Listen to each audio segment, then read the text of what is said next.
नमस्कार साथियों, मैं हूं Pramod Kumar Kandwal intensive spiritual path से।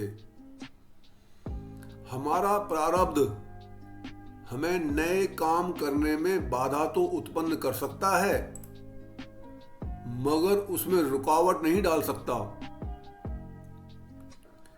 यदि हमने अपनी अलमारी के अंदर कपड़ों के साथ साथ गंदगी भी भरी हुई है और जब हम उसको प्रयोग करने के लिए खोलेंगे तो गंदगी का भभका तो आएगा ही,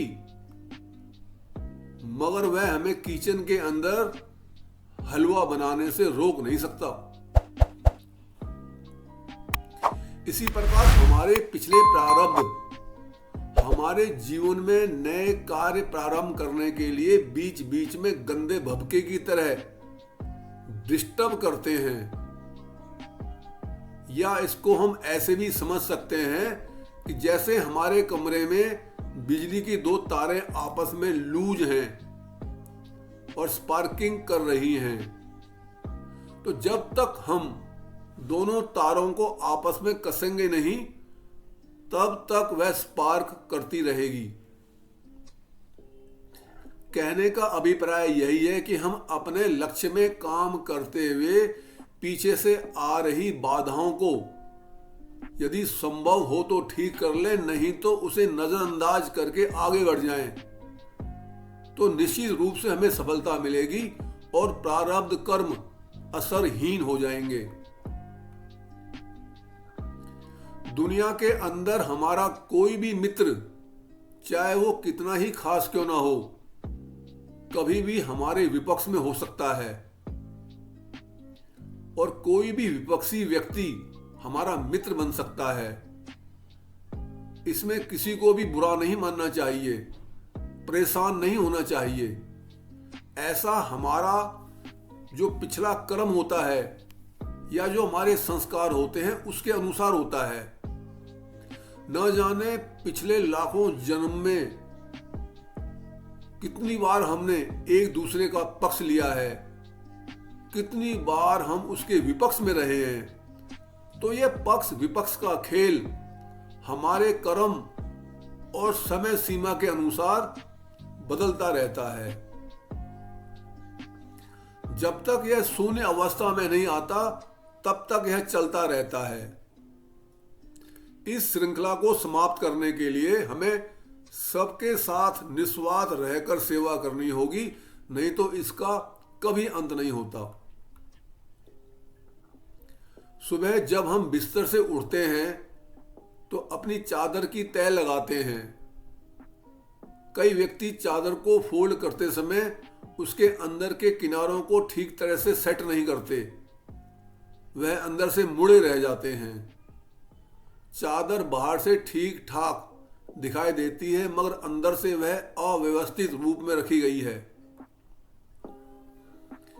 आध्यात्मिक व्यक्ति के कर्म, उसकी सोच तथा उसकी आंखें दिव्य होती हैं।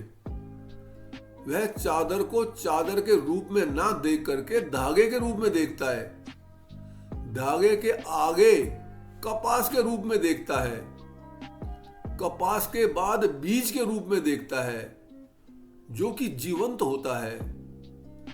वह बीज ही चादर के रूप में उसके सामने होता है। जिस प्रकार एक सज्जन व्यक्ति किसी दूसरे प्राणी को नुकसान नहीं पहुंचाता, उसी प्रकार आध्यात्मिक व्यक्ति चादर के अंदर भी जीवंतता देखता है। चादर के धागे अंदर कष्ट न उठाएं, उन्हें ठीक तरह से उनकी तह बनाता है। प्रभु को प्राप्त करने के लिए हमें इतनी गहराई में जाना होगा, और जब इतनी गहराई में जाएंगे तो प्रभु भी हमारे भीतर उतनी ही गहराई में उतरेंगे और हमें हर कष्ट से छुटकारा दिलाकर सदा सदा के लिए आनंदित कर देंगे। संसार के अंदर हम सभी जो भी कार्य करते हैं उसमें हम अपने दिमाग का पूरा इस्तेमाल करते हैं।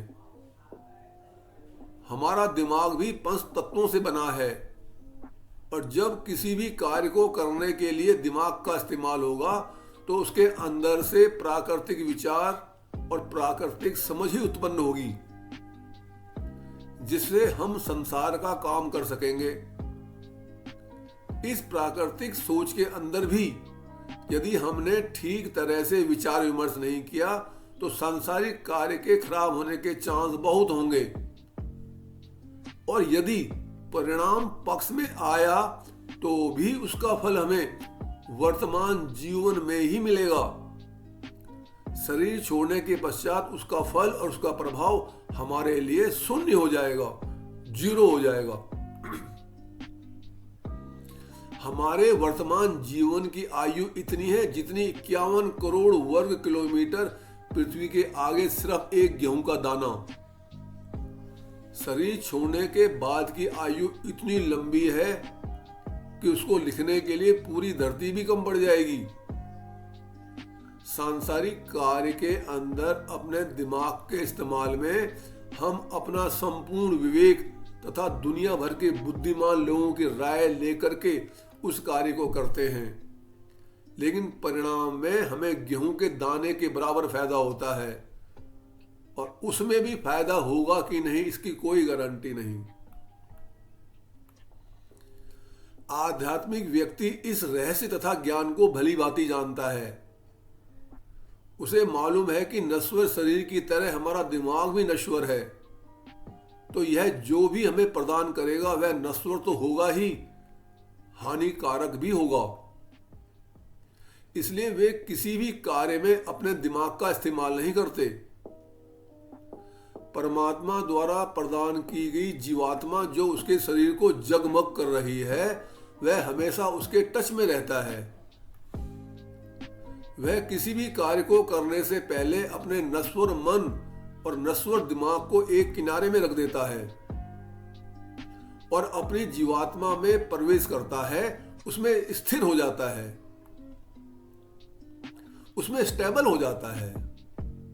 फिर आत्मीय रूप से विचार विमर्श करता है, क्योंकि हमारी जीवात्मा प्रभु का अंश है और हम उसके अंदर स्थिर होकर जब विचार विमर्श करते हैं तो परमपिता परमात्मा हमें उस फील्ड में या उस कार्य को करने की प्रेरणा देते हैं जो हमारे लिए संसार में अधिक फलदायी होता है।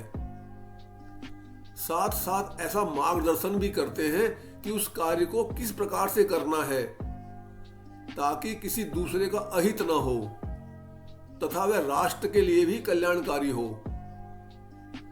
इतना ही नहीं, प्रभु यह भी सुनिश्चित करते हैं कि मेरा यह दिव्य पुत्र संसारी कार्य करते हुए संसार में फंस न जाए।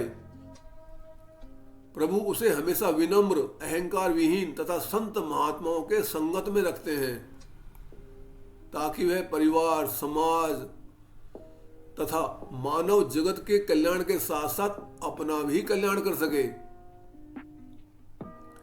वह संसार के सारे काम करता हुआ भी हमेशा प्रभु सुमिरन में ही रहता है, और जब वह नश्वर शरीर को छोड़कर परमात्मा के दरबार में पहुंचता है तो उसके लिए उसका सिंहासन प्रभु द्वारा पहले ही सजाकर रखा हुआ होता है, जिसमें वह अपनी शेष आयु जो अनंत है उसका आनंद उठाता है। दिमाग का इस्तेमाल हमारा करता नुकसान अनंत, जीवात्मिक स्थिरता के फैसले बना देते हमें भगवंत। यदि आपको संदेश ज्ञान हुआ था तो उपयोगी लगता है तो आप चैनल को सब्सक्राइब करें, वीडियो को लाइक कमेंट करते हैं ताकि रिलीज होने वाली सही वीडियो का नोटिफिकेशन आपको मिलता रहे।